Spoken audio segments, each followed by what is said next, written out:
The Indian association of ফিজিওথেরাপিস্টের ত্রিপুরা রাজ্য শাখার উদ্যোগে দেরাদুনে খুন হওয়া ত্রিপুরার ফিজিওথেরাপি শিক্ষার্থী এঞ্জেল চাকমার প্রতি শ্রদ্ধা জানিয়ে এক মোমবাতি মিছিল অনুষ্ঠিত হয়।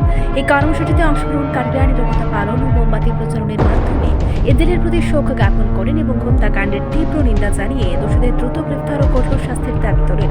সংগঠনের পক্ষ থেকে বক্তারা বলেন, একজন তরুণ শিক্ষার্থীর নির্মম হত্যার ঘটনায় শুধু ত্রিপুরা নয়, সমগ্র দেশ মর্মাহত। তাদের বক্তব্যে উঠে আসে এঞ্জেল চাকমার জন্য ন্যায় বিচার নিশ্চিত করা রাষ্ট্র প্রশাসনের নৈতিক দায়িত্ব, যাতে ভবিষ্যতে কোনো ছাত্রছাত্রী বা সাধারণ নাগরিক এ ধরনের নিষ্ঠুরতার শিকার না হন।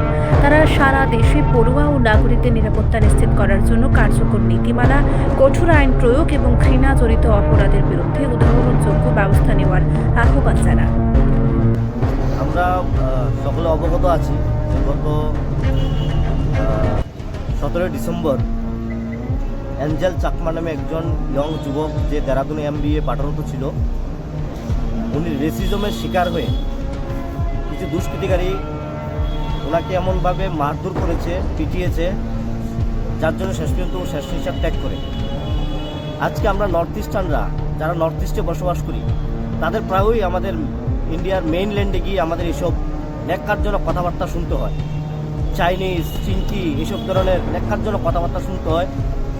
এবং আজকে যে এঞ্জেল চাকমা, ওর কী দোষ ছিল? ও একজন ইন্ডিয়ান ছিল এবং ইন্ডিয়াতে থেকে ইন্ডিয়ান হওয়ার অপরাধে আজকে ওকে প্রাণত্যাগ করতে হয়েছে। আমরা আজকে এখানে সমবেত হয়েছি the Indian association of physiotherapist Tripura রাজ্য শাখা। আমরা ওর আত্মার সদ্গতি কামনা করছি।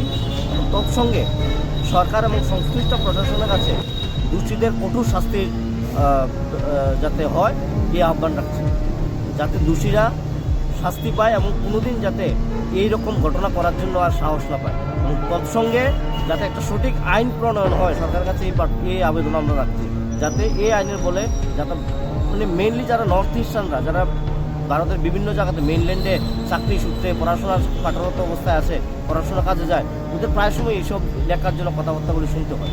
আজকে শুধু এই ঘটনা প্রথম নয়, আগেও হয়েছে আমরা জানি, কিন্তু এই ঘটনার একটা সুষ্ঠু বিচার এবং একটা আইন প্রণয়ন হওয়া দরকার, যাতে করে সবাই এই জিনিসটার মধ্যে অ্যালার্ট থাকে। দেশের ভিতরে বিভিন্ন জায়গায় দেখা যাচ্ছে জাতপাত বা অন্যান্য কোনো রিজন দেখিয়ে বাঙালিদের উপর হোক বা যে কোনো ধর্মের হোক একটা পরিবেশ সৃষ্টি করতে চাইছে একটা অংশের লোক। সেই বিষয়ে আপনারা একটা যুব সমাজ বা সচেতন নাগরিক হিসাবে কী বার্তা দেবেন? দেখুন, একজন সচেতন নাগরিক হিসাবে আমি এটাই বলবো যে কোনো ধরনের অসামাজিক, অসাংগঠনিক এবং অসাংবিধানিক কাজকে আমরা কোনোদিন প্রশ্রয় দেওয়া উচিত না, এবং যুব সমাজ এটার বিরুদ্ধে রুখে দাঁড়ানো উচিত। তৎসঙ্গে সরকারকেও এই বিষয়ে কঠোর পদক্ষেপ নেওয়া দরকার। আপনার পরিচয়?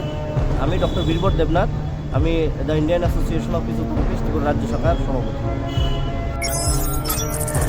রিপোর্ট সংবাদ প্রতীক্ষা।